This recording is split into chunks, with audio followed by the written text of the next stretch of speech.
2006, my life was going great. I had a great job. I was making more money than I ever thought I would. I had a wife, 2 kids. Everything was perfect. We found out that we were expecting a son. Great, we're going to have another child. What could be better than that? But when we went in for our 20-week ultrasound, we found out that our son had abnormalities. Not knowing what that meant, the doctors sent us for another ultrasound that day. And we found out at that point that our son had trisomy 13. He wasn't even expected to live to be born. After much prayer and counseling with people, Dylan was born on August 18th. And we just prayed that he would make it through the night, just hoping that we could have one day just to spend the time with him. We loved him. He had so many physical abnormalities and had to be intravenously fed, but we loved him. He was our son. Dylan was with us for a little over a month before he went home, and I remember holding him as he left this earth and went to heaven. It was painful. How could a God that was so loving take a child from you? Someone that you cared about, that you loved, that was so precious, had done nothing wrong. It almost felt like you were being punished. It took me 3 days to kind of snap out of that, to work through it, try to help guide my family through this tough time. We made it through, and things seemed to be on the up. Then in 2008, my employer came through and told us that we were losing 940 jobs. I had to take an 87% pay cut. I don't care how much you make, when you take an 87% pay cut, it just drastically affects you. It was almost like I was unemployed. I was working part-time hours at places, just trying to make ends meet, trying to keep a roof over our house, try to keep food on the table. I wasn't home physically, I wasn't home spiritually, I wasn't home mentally. My mind was trying to figure out how I was going to survive and how I was going to help my family.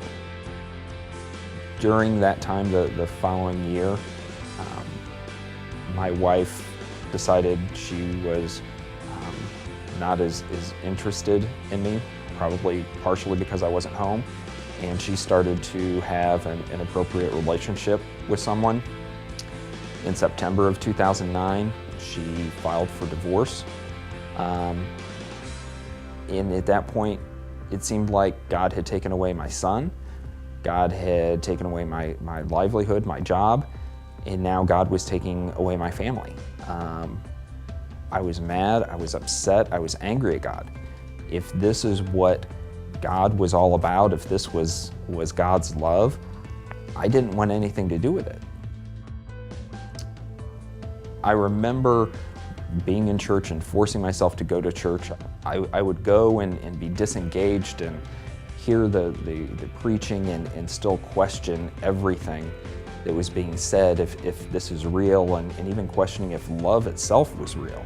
And I remember sitting in a couple church services during the Advent season. I remember specifically one where they were preaching on joy, and sitting there and listening to how God is the joy of the world and your life, and we can find joy in Him, and sitting there just in my head screaming back, there is no joy in my life. There's nothing that's joyful. I've lost everything I've ever had. I lost my family, I lost my job. I don't have anything. I'm trying to survive at this point. And I remember driving home, crying and screaming out to God in my head, where are you? Is this real? How can you call yourself the God of love, and how can you be full of love if this is what life is? And I know through time that through those services and the people that reached out to me through that season in my life, that things were okay, that these other people did truly love, even though I was questioning it. They worked with me, they helped me, they would talk to me and just be a friend, not preach at you, not tell you what you were doing was right or wrong, not sit there and say, well, the Bible says. They were just being them. They were being loving, they were being caring. Through all of that, my relationship has, of course, grown with the Lord. Things have gotten better in life. And even better yet, I'm getting married again. I met a wonderful woman that I thought never existed. I even questioned it, like I said, if love existed, and I'm getting married in June. It's a wonderful feeling. Things are great.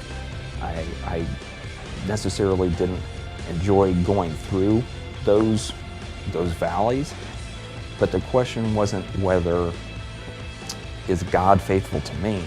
It was really the question being, am I faithful to Him?